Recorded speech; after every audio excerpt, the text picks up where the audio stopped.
Aku bukan menantu sampah. Bab 823 masuk ke perut. Dan kamu. Rocky berseru tegas, memegang lengan Jenny dengan kuat dan berkata dingin, Dewi itu putrimu, kamu bahkan mau meracuninya. Gila. Kamu, apa yang kamu katakan? Aku tak tahu menahu. Jenny panik tak menentu seperti cakaran kucing. Dia tak mengerti, persekongkolan dia dengan Aurel kenapa bisa diketahui Rocky. Masih tak mengaku. Rocky tertawa dingin, oke, aku perlihatkan buktinya. Petik 2. Setelah itu, ia langsung memerintahkan seorang pengawal untuk membuka CCTV. Begitu dinyalakan, semua kejadian nampak jelas, bahkan suaranya sangat jernih. Di layar tersebut, nampak Aurel membujuk Jenny, memberi obat aborsi pada Dewi agar Dewi bisa bersanding dengan suami kaya. Melihat fenomena ini, wajah Dewi memucat seperti kertas, ia seperti kesambar petir. Tak percaya dengan semua ini, ia menutup mulutnya, linangan air mata yang deras di wajahnya. Dia tidak berani mempercayainya. Ibu kandungnya sendiri, bersekongkol dengan Aurel, meracuni anak dalam kandungannya. Dewi melihat Aurel menuangkan serbuk obat ke dalam gelas, tapi Jenny sama sekali tidak menghentikannya. Dengan mata kepala sendiri melihat Aurel memberikan minuman itu, dan Jenny duduk tenang di sampingnya. Bagai sebilah pisau yang sedang menyayat, hatinya pilu tak terkira. Sungguh tak diduga, ibunya sendiri bekerja sama mencelakai diri. Ia seperti orang bodoh yang tak tahu apa-apa, meminum racun dalam gelas tersebut. Dewi tak sanggup menahan kesedihannya. Ibu, kenapa kamu berbuat seperti ini? Dewi histeris dan bertanya dengan sedih. Dek, dek, dek, berdebar. Jenny terpelongo kejut, tak sadarkan diri terduduk di lantai. Bagaimana mungkin? Dari mana sampah ini mendapatkan rekaman ini? Ekspresi wajah Rocky sangat dingin dan tenang. Kamu lupa, aku pernah mengatakan bahwa akan menambah pengawal untuk keamanan, dan sekalian aku tambahkan satu set CCTV. Sejak Mike menghancurkan villa dan ingin melarikan Dewi, ia menyadari kecerobohannya dan memperkuat keamanan. Dan memasang satu set CCTV yang canggih di dalam dan di luar villa. Setiap hari Jenny keluar dan bermain mahjong, tentu hal itu ia tidak tahu. CCTV canggih ini bisa dipantau di mana saja melalui ponsel. Hanya bisa dilihat oleh Rocky. Tanpa sengaja ia melihat rekaman dalam ponsel saat berbelanja di pasar. Tampak Aurel menyelinap ke dalam villa dan membujuk Jenny untuk memberi obat aborsi pada istrinya. Melihat tampilan di layar televisi, Aurel terkulai lemas terduduk di lantai, hampir mengompol karena takut, nafasnya terengah-engah menekan perasaan syok yang menyerang tiba-tiba. Ia berusaha menghibur diri sendiri. Tak masalah, Rocky tidak mungkin membunuhnya, paling-paling dipukul. Kenapa takut dipukul? Lagian Dewi sudah minum obat itu, misi selesai. Setelah dipukul ia akan mendapat imbalan kekayaan dan kedudukannya sebagai bagian dari keluarga Su juga kembali. Pukulan ini, sepadan. Membayangkan semua ini, Aurel bersemangat dan berdiri, menatap tajam pada Rocky. Benar aku yang menaruh racun itu, kenapa? Semua karena kamu, keluargaku jatuh miskin, menderita dan melarat. Kalau hebat bunuh saja aku, peraturan Wasa, siapa membunuh dia masuk penjara. Petik 2. Oh ya. Rocky tersenyum menyeringai dan berkata, kalau begitu kamu boleh mencoba. Setelah itu, ia memberi isyarat melalui jendela. Terdengar suara dari luar jendela, tiba-tiba tampak beberapa ular hitam melata masuk ke dalam. Aoh, Daular. Aurel sangat ketakutan, bangkit dan ingin berlari. Tapi baru saja selangkah, Rocky menarik kerah bajunya dari belakang dan mendaratkan tamparan di wajahnya. Ya! Aurel menjerit kesakitan dan terhempas di lantai, dan beberapa ular kesempatan melata dengan gesit masuk melalui rokaimnya. Tiba-tiba, sekujur tubuh Aurel menggelepar, jeritan histeris menggema seperti babi disiksa. Ah! Lengkingan suara ini membuat Jenny merinding ketakutan. Ia bertanya dengan gagap, ular itu menggigit dia. Petik 2. Tentu tidak. Rocky memutarkan badan dan tersenyum, menjelaskan, terlalu mudah untuk menggigitnya, seharusnya masuk ke dalam tubuhnya. Aurel berteriak histeris, berguling-guling di lantai sambil memegang perutnya. Dan ular yang masuk melalui roknya tadi tidak keluar lagi. Wajah Rocky tampak dingin, ia yang memerintahkan Disa untuk melepaskan ular-ular ini. Ular-ular itu tidak menggigit Aurel, tapi masuk ke tubuhnya melalui roknya. Karena Aurel mau mencelakai janin dalam perut istrinya, maka ia akan menyiksanya pelan-pelan. Ah! Sakit sekali. Tolong! Aurel meremas perutnya, menjerit kesakitan sampai ingus dan air mata mengalir tak henti. Rasa panik dalam hatinya tak terlukiskan dengan kata-kata. Ular-ular yang dingin dan licin itu keluar masuk dari perutnya, dibayangkan saja bulu kuduk terasa berdiri. Rocky berkata dingin, kalau sekarang kamu merangkak ke rumah sakit, sebelum bisa ular menyebar dalam perutmu, mungkin nyawamu masih tertolong. Aurel menahan sakitnya dan segera merangkak keluar. Baru saja berdiri, Aung Miko mendadak berdiri di depan pintu, satu tendangan menekuk lututkan Aurel, dan mendengus dingin. Bos menyuruh kamu untuk merangkak, bukan berjalan. Aurel menangis tak berdaya, merangkak dan ngesot menuju pintu keluar. Saat ini, Rocky berbalik dan menatap dingin pada Jenny. Dari tadi Jenny dikejutkan oleh kejadian yang menimpa Aurel, suaranya bergetar, kamu. Apa yang ingin kamu lakukan? Ia tidak pernah melihat ekspresi Rocky yang menakutkan seperti ini. Berbeda sekali dengan orang yang ia sebut sampah sebelumnya. Suamiku, cepat antar aku ke rumah sakit. Dewi menjatuhkan dirinya pada Rocky, wajahnya digenangi air mata, berbicara tak jelas, aku sudah minum obat itu, bagaimana kita akan kehilangan anak? Membayangkan janin dalam kandungannya akan mati keracunan, hatinya miris seperti pisau yang menyayat. Kalau anaknya meninggal, ia tak mau hidup lagi. Rocky memeluk istrinya, menyeka air mata di wajahnya dengan lembut, dan berkata, jangan takut, anak kita baik-baik saja. Mana mungkin, aku sudah meminum semua obat itu. Dewi menggelengkan kepala dengan kuat. Dia melihat Aurel menaruh obat ke dalam gelas, dan tanpa ragu ia telah sudah meneguknya sampai kandas. Air dalam gelas itu, sudah aku tukar. Rocky tahu.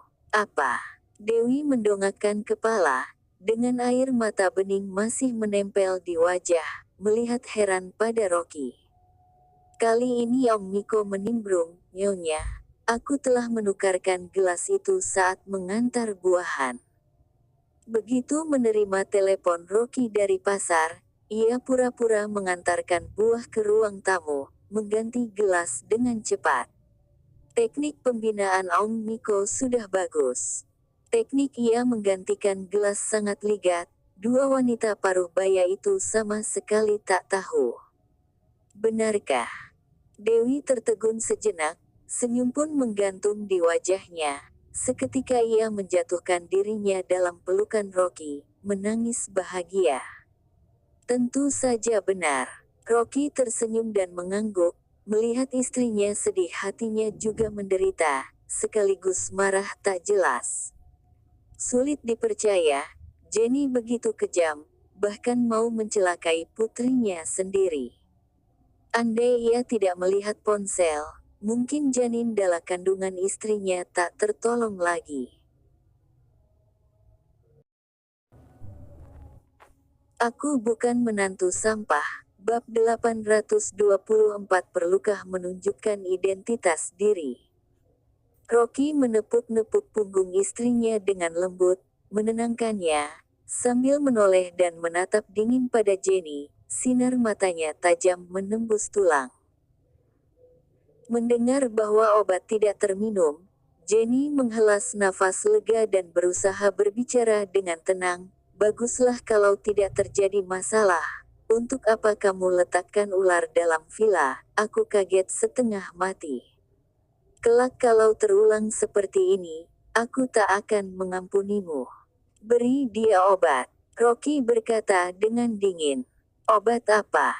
Jenny sedang marah dengan emosi tinggi, lalu tertegun sejenak dan mendongak heran. Rocky mengulang kata per kata, yaitu obat yang direncanakan Aurel untuk diberikan pada istriku. Jenny linglung sekejap, tanpa sadar melirik ke meja. Ada 3 gelas air di atas meja. Dewi meneguk 1 gelas, sisa 2 gelas. Di antara 2 gelas ini, salah satunya adalah racun. Tepat saat ini, Andrew masuk, memegang sekotak apel dan berkata dengan gembira, aku membeli sekotak apel untuk putriku, kabarnya apel sangat bagus untuk ibu hamil. Petik 2. Suamiku. Jenny refleks berteriak dan menghampirinya. Ada apa? Andrew juga terheran-heran. Rocky memberi isyarat pada Om Miko, dan Om Miko bergegas menjelaskan ringkasan kejadian tadi. Plung. Apel di tangan Andrew jatuh menggelinding ke lantai. Dia berbalik, dengan amarah yang membara, tubuhnya bergetar, membentak Jenny dengan suara keras. Jenny, aku juga tidak sengaja. Jenny juga panik dan nyerocos tak jelas, aku hanya ingin putriku punya sandaran bagus. Bersama sampah ini tidak ada masa depan, ia juga bukan pewaris keluarga Lin. Plak, Andrew tak tahan mendengarnya, dengan sangat marah ia melayangkan tamparan pada Jenny. Aoh! Jenny terhuyung jatuh ke sofa, menutupi wajahnya, menahan nyeri yang menjalar di wajahnya. Jenny tersulut api emosi, bangkit berlari menuju Andrew dan mencakarnya. Kamu bahkan berani memukul aku. Biasanya Andrew seorang yang kalem dan selalu bersabar pada Jenny, tapi hari ini ia berani turun tangan, sungguh di luar perkiraan. Saat Jenny mau menamparkan Andrew, satu tamparan lagi dari Andrew menghuyungkan Jenny. Jenny akhirnya tahu betapa hebatnya dia, tubuhnya gemetar, aku tidak berbuat salah, putri kita menikah dengan pria kaya dari luar negeri, apa yang salah? Petik 2. Orang kaya. Rocky mendehem dingin, ia membungkuk dan memungut cincin merah jambu yang ditinggalkannya tadi di atas meja, lalu melemparkan cincin itu di hadapan Jenny. Hanya lemparan ringan, cincin berlian itu hancur berkeping. Kaca.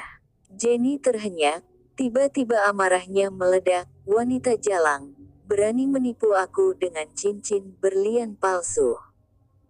Bukan hanya terbuat dari kaca, lapisan belakangnya ternyata juga hanya dikrum, sekali terhempas langsung nampak tembaga di bagian dalamnya.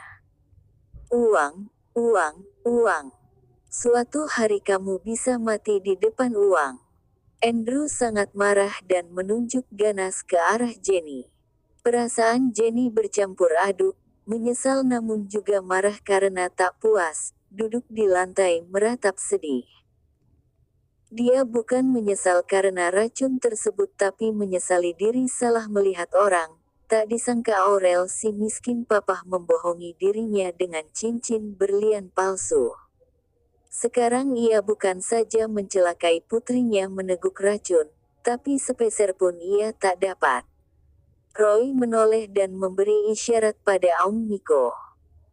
Om Niko melangkah ke depan, satu tarikan menjambak rambut Jenny, satu tangannya lagi mengambil gelas di atas meja, dan dengan paksa menuangkannya ke dalam mulut Jenny.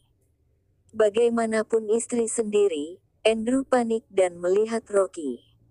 Tapi sebelum ia bersuara, Rocky berbicara dengan nada dingin, "Ayah, jangan turut campur urusan ini, kalau tidak, Jenny akan menerima hukuman yang lebih berat." Saat itu, Om Niko sudah menuangkan 2 gelas air ke dalam mulut Jenny. Jenny terbatuk-batuk dan menangis histeris. "Aku akan mati, sudah mau mati. Cepat tolong aku." Petik 2. Ia terkapar di lantai, berteriak dan menangis. Air seninya hampir merembes keluar karena ketakutan, panik bukan kepalang. Andrew juga cemas, bergegas tanya, "Rocky, ia sudah meneguk racun, apakah membahayakan nyawa?" Petik 2. Ini obat aborsi, Jenny tidak hamil, bagaimana mungkin bisa mati? Rocky berkata dengan dingin, "Paling-paling sakit perut selama seminggu, dan sakitnya akan membuatnya setengah lumpuh." Petik 2. Obat aborsi pada umumnya tidak akan memberi efek seperti ini, tapi dosis yang diberikan Aurel untuk istriku 10 kali lipat. Ini juga yang membuat dia bertindak kejam, membiarkan ular-ular itu masuk ke tubuhnya. Wanita keji seperti itu tidak boleh dilepaskan begitu saja. Jenny yang terkapar di lantai juga cepat merasakan efek dari obat tersebut, kesakitan luar biasa dan meraung, air liur dan ingus mengalir dari mulut dan hidung tanpa henti.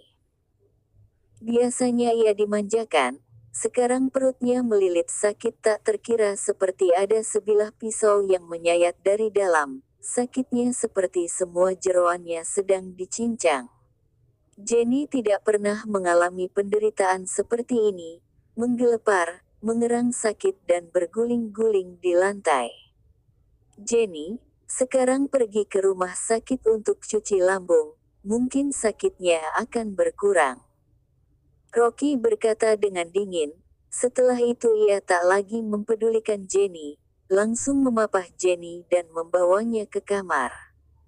Dewi melihat sekilas pada Jenny, kemudian berbalik dan pergi bersama Rocky, matanya menunjukkan kecewa yang mendalam. Dibandingkan sakit fisik, sakit di hatinya terasa lebih sengsara. Ibu kandungnya menuangkan racun untuknya, membuat dia sulit untuk menerima kenyataan ini. Rocky menemani Dewi kembali ke kamar dan beristirahat. "Rocky, mengapa ibu berbuat seperti ini?" Kata-kata Dewi seakan tercekat di tenggorokan, air matanya mengalir deras di pipi. Rocky mengerutkan alis, tak berucap sepatah kata pun. Walaupun ia tak senang pada Jenny tapi ia juga tidak mau mengeluh di hadapan istrinya.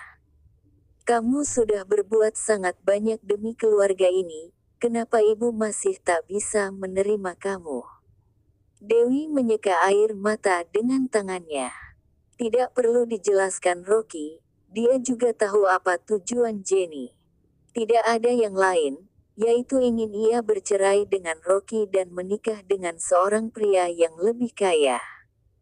Rocky duduk di samping ranjang, mungkin itu sifat bawaan orang, serakah tak berujung bagai ular yang ingin menelan gajah. Keraguan menelusup dalam hati Rocky, apakah perlu ia membocorkan identitas diri yang sebenarnya? Kejadian ini bisa terjadi karena Jenny tidak puas dengan statusnya. Kalau Jenny tahu bahwa dia adalah putra ketiga dari keluarga Lin, pewaris keluarga yang sah, mungkin ia akan melonjak kegirangan dan merestui kebersamaannya dengan Dewi.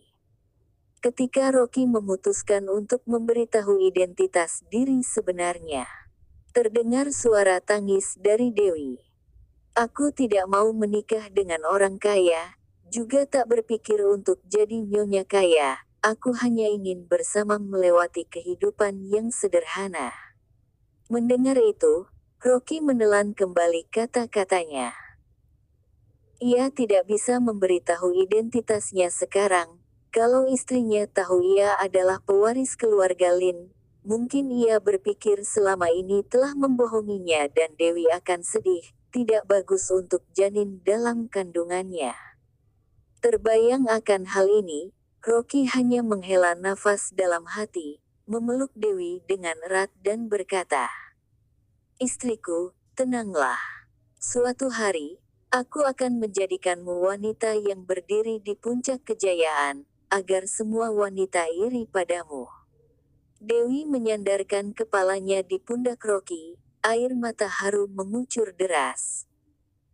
Dia tidak berpikir untuk menjadi wanita kaya, sekarang sedang bekerja keras membuka perusahaan, demi menunjukkan prestasi pada Jenny, agar tidak meremehkan Rocky. Jenny tahu, kali ini Dewi benar-benar kecewa berat padanya.